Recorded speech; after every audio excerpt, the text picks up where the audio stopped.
बिस्मिल्लाहिर्रहमानिर्रहीम। अस्सलाम वालेकुम नाज़रीन, आज के व्लॉग में हम डिस्कस करेंगे चीफ जस्टिस की अदालत में फ़ौज से मुतल्लिक केस, चीफ जस्टिस के फ़ौज के खिलाफ रिमार्क्स। जस्टिस काजी फ़ाइज़ ईसा ने जो फ़ौजी लैंड है उसमें जो कमर्शियल सरगर्मियाँ हो रही हैं इसके हवाले से बड़े सख्त रिमार्क्स दिए हैं। इस केस का क्या बनने जा रहा है, जस्टिस काजी फ़ाइज़ ईसा के ये रिमार्क्स के बाद क्या जो फ़ौजी ज़मीन है उस पर कमर्शियल सरगर्मियाँ ख़त्म हो जाएंगी या नहीं, ये हम आपको बताएंगे। और इसके साथ नवाज शरीफ का पॉलिटिकल कैरियर जो है वो एंड हो गया है।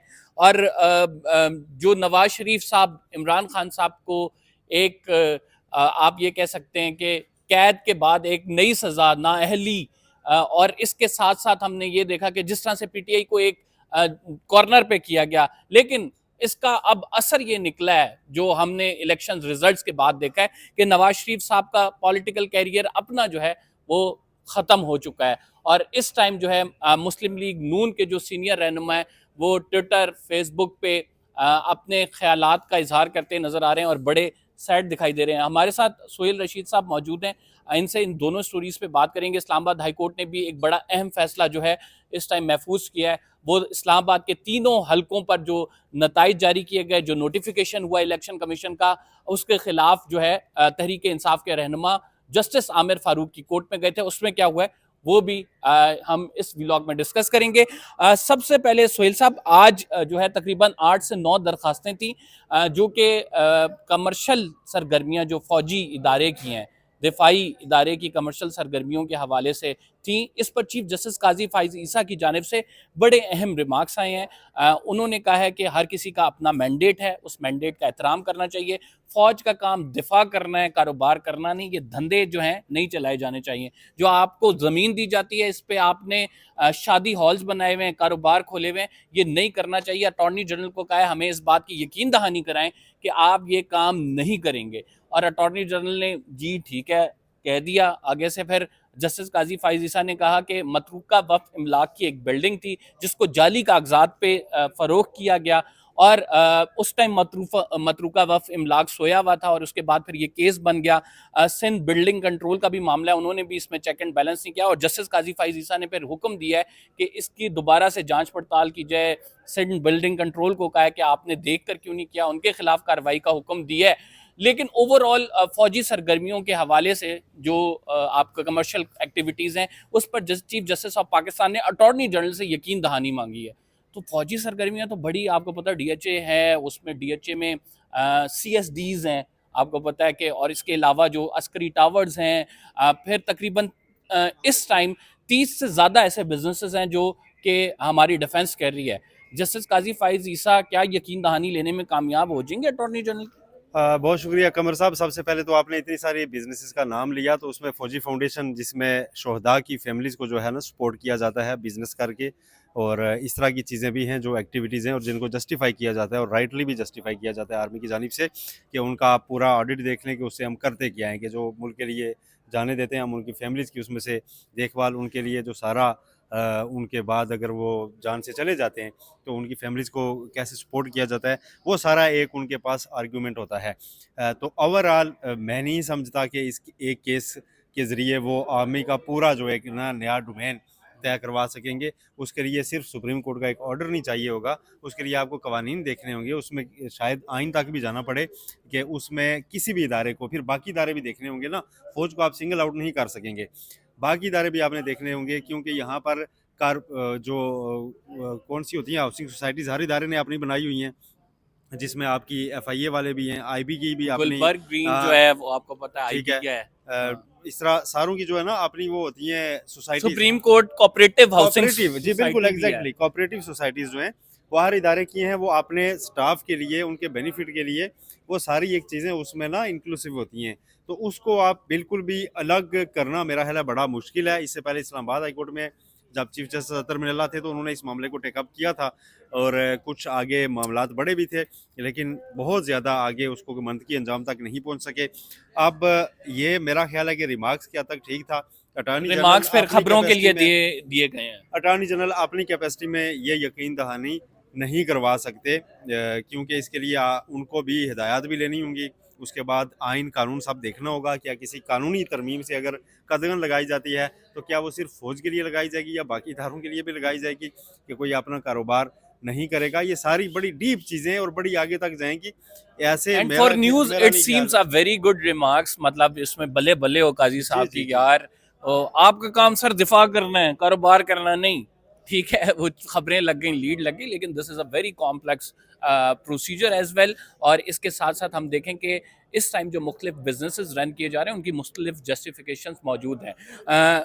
मुख्तलिफ अदालतों में ये केस पहले भी आते रहे। इस्लामाबाद हाई कोर्ट के पास ये केस आया जब अतर मिनल्ला साहब थे, उन्होंने भी इस तरह के रिमार्क्स दिए।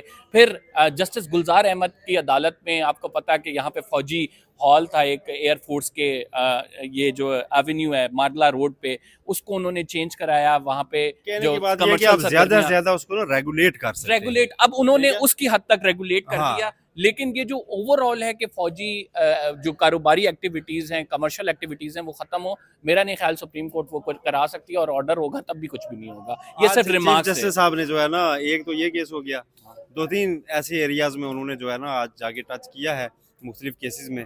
एक में तो उन्होंने कहा जी कि कश्मीर जो है ना भारत हड़प कर गया है और जो बचा हुआ है अपने पास आज़ाद कश्मीर और गिलगित, उसमें रेफरेंडम करवा लें। क्या ऐसा हो सकता है? फिर उन्होंने पूछा मुझे नहीं पता ऐसा हो सकता है।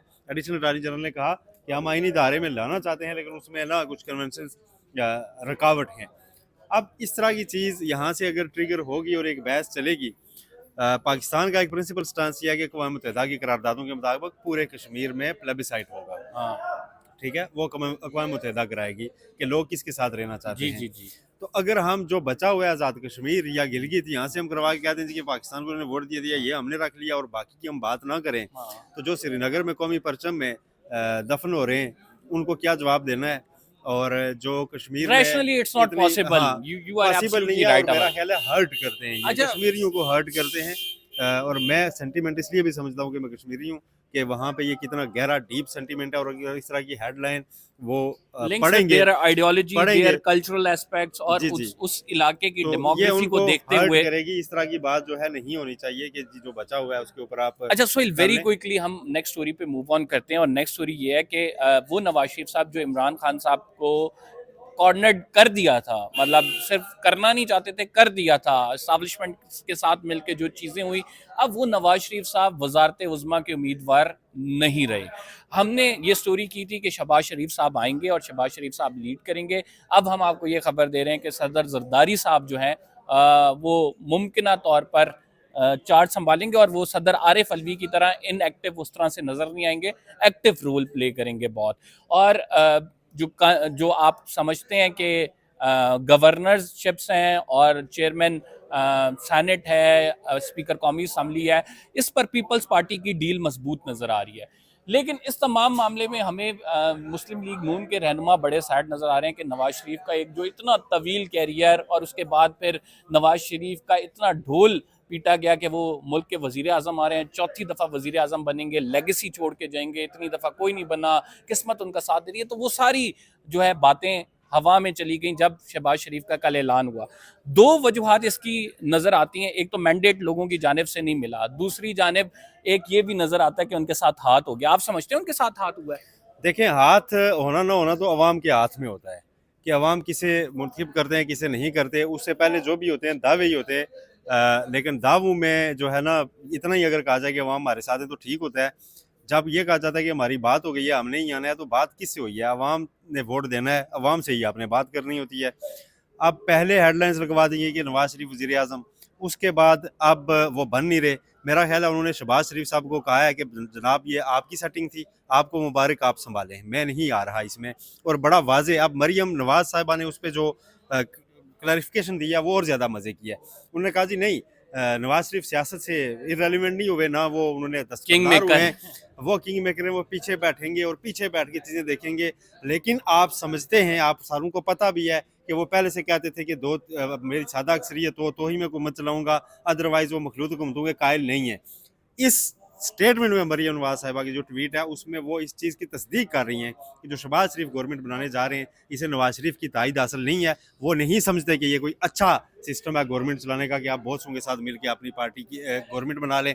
और बना भी आप क्या रहे हैं कि आप आइनी ओहदे सारे देंगे पाकिस्तान पीपल्स पार्टी को, यानी गवर्नर्स उनके, प्रेसिडेंट उनके, स्पीकर उनके। आप कोई बिल मूव उनके मर्जी के बगैर नहीं कर सकते, पास उनकी मर्जी के बगैर नहीं कर सकते, ठीक है। उसके बाद गवर्नर सूबों के ऊपर भी आप पे चेक रखेंगे। डर ये भी लगा रहेगा कि उनकी हिमायत के खिलाफ अगर कुछ भी हमने किया, उन्होंने सिंपल अदम एतमाद लानी है, पीटीआई वाले तो तैयार बैठे होंगे, ठीक है, नून लीग के उसको डिसीट करने के लिए प्राइम मिनिस्टर को। तो इस तरह की गवर्नमेंट लेने जा रहे हैं शहबाज शरीफ साहब, जहाँ पे एमक्यूएम की भी मिन्नत अल्लाह जारी रखना पड़ा करेगा। और ये सब इसलिए हो रहा है कि उनके पास मैंडेट नहीं है, अवाम ने उनको इलेक्ट नहीं किया, रिजेक्ट किया है। जो पीडीएम ने पिछले कुछ अरसे में गवर्नमेंट की है, उसमें अवाम मुतमईन नहीं थे और उन्होंने एक बार फिर वोट के जरिए उसका इजहार किया है। लेकिन ये सब मिलके चूंकि कहते हैं जी कि हम एक इतना नंबर बना लेंगे, और पाकिस्तान पीपल्स पार्टी देखें कितना स्मार्ट खेल रही है। वो कहती है गंद जो भी होगा वो हमारे ऊपर नहीं आएगा क्योंकि हम वजारतों में नहीं होंगे, अहम बिल में हम आपको वोट कर देंगे, प्राइम मिनिस्टर बना के आपको आपके साथ बैठेंगे नहीं, सदर हमारा होगा, ठीक है जी, सदर हमारा होगा, आईनी ओहदों पे वो रहेंगे, वक्त आने पे क्रिटिसाइज भी करेंगे। टोकरा रहेगा जनाब शहबाज शरीफ साहब के ऊपर, और शहबाज शरीफ साहब के ऊपर जब रहेगा तो उसका मलबा नवाज शरीफ साहब के ऊपर भी गिरेगा। ऐसा नहीं हो सकता कि नवाज शरीफ कल क्रिटिसाइज करना शुरू कर देंगे, गवर्नमेंट बड़ा गलत कर रही है। अच्छा सोहेल, इसमें दो तीन चीज़ें जो देखनी है। एक तो आप मेजॉरिटी पार्टी नहीं, आप माइनॉरिटी पार्टी हैं, आपने इत्तेहाद करके मेजॉरिटी में कन्वर्ट किया अपने आप को। वो इत्तेहाद जो आपका है वो एक मखलूत हुकूमत है, एक मलगूबा है सब जमातों का। और फिर इस जिस तरह से जमा किया गया है, इन्फॉर्मेशन ये भी आई थी कि नवाज शरीफ साहब ऐसी हुकूमत लेना भी नहीं चाहते थे, वो 2/3 की बात करते थे या सिंपल मेजॉरिटी की बात करते थे। लेकिन इसके साथ इन्फॉर्मेशन ये भी है, establishment is quite comfortable with Shahbaz Sharif साहब। जो पिछला टेन्योर गुजरा है, जो एस्टैब्लिशमेंट कहती रही शहबाज शरीफ साहब वो करते रहे बिना चेक्स के, बिना आर्ग्यू किए। तो एस्टैब्लिशमेंट को एक अच्छा कैंडिडेट शहबाज शरीफ से ज़्यादा मिल नहीं सकता। तो वो जो गुड कॉप है ना, वो गुड बुक्स में अभी। तो ये भी जिस तरह से मुस्लिम लीग नून के अब हमें रहनुमा बातें करते नजर आ रहे हैं, मोहम्मद जुबैर ने लिखा खुलकर नवाज शरीफ के हवाले से, ख्वाजा साद रफीक ने लिखा, और ये इशारों कनायों में बात करें। फिर इसके साथ जो है वो जावेद लतीफ़ साहब ने लिखा। वो बात यही हो रही है कि नवाज शरीफ बिल आखिर कह रहे हैं मुझे क्यों बुलाया था जब ये सारा कुछ करना। तो हैंड मेरा ख्याल से नवाज शरीफ के साथ हो चुका है, और नवाज शरीफ को ये फील हुआ है, मतलब यानी जिस तरह से उनका ना आना जब सारी चीजें हो रही हैं, फिर कल अचानक उन्होंने मरियम औरंगजेब को बुलाकर ये ट्वीट कराया। सारा कुछ हुआ है, इसका क्रेडिट मैं किसी और को नहीं देना चाहता अवाम के सिवा। इस बार 8 फरवरी को जो किया है अवाम ने किया है, ठीक है, अवाम ने किया है, हैंड किया है अगर तो अवाम ने किया है। अवाम निकले, उन्होंने वोट दिया और उनके खिलाफ दिया है, इसका क्रेडिट अवाम को देना चाहिए। मैं नहीं समझता कि इसका हम कहना चाहिए कि कोई नवाज शरीफ साहब के साथ हैंड कर गया। नवाज शरीफ साहब को स्टेबल करने की कोशिश तो आप कह सकते हैं कि अभी भी शायद जारी है। हैंड अवाम ने किया है जी, अवाम निकले, उन्होंने वोट दिया है और उनके खिलाफ दिया है, और उन्होंने नवाज शरीफ की जो हेडलाइंस थी उनको रिजेक्ट किया है कि वज़ीर आज़म नवाज शरीफ, और अवाम के फैसले के ऊपर अब ये हुआ है कि नवाज शरीफ वज़ीर आज़म नहीं बन पा रहे और नहीं बनेंगे क्योंकि उनके पास मॉरल अथॉरिटी नहीं है प्राइम मिनिस्टर बनने की। नंबर्स पूरे कर लेंगे वो सारों को मिला के, लेकिन एज नवाज शरीफ जो कि आपको बहुत बड़ा लीडर कहते थे, जिन्होंने बज़ाहिर उनका मौक़िफ़ ये था कि उन्होंने एक बहुत बड़ी स्ट्रगल की है और उनको बड़ा दीवार से लगाया गया था और वो फाइट बैक करके ऊपर आए। तो वो जो मॉरल अथॉरिटी थी ना फाइट बैक करके ऊपर आने वाली, वो हो गई है ग्राउंड, क्योंकि उनको नहीं, उनका बयानिया माना नहीं गया अवाम की जानिब से। तो ये इसलिए मैं क्रेडिट जो है ना, ये तो कह सकता हूँ कि सिस्टम में कहीं ना कहीं ये गुंजाइश थी कि नवाज शरीफ को वज़ीर आज़म बनाया जाए, लेकिन नहीं अगर बनने दिया तो अवाम ने नहीं बनने दिया। अच्छा, वेरी क्विकली हम आखिरी स्टोरी जो है वो उस पर आपके चंद मिनट के कमेंट्स चाहिए।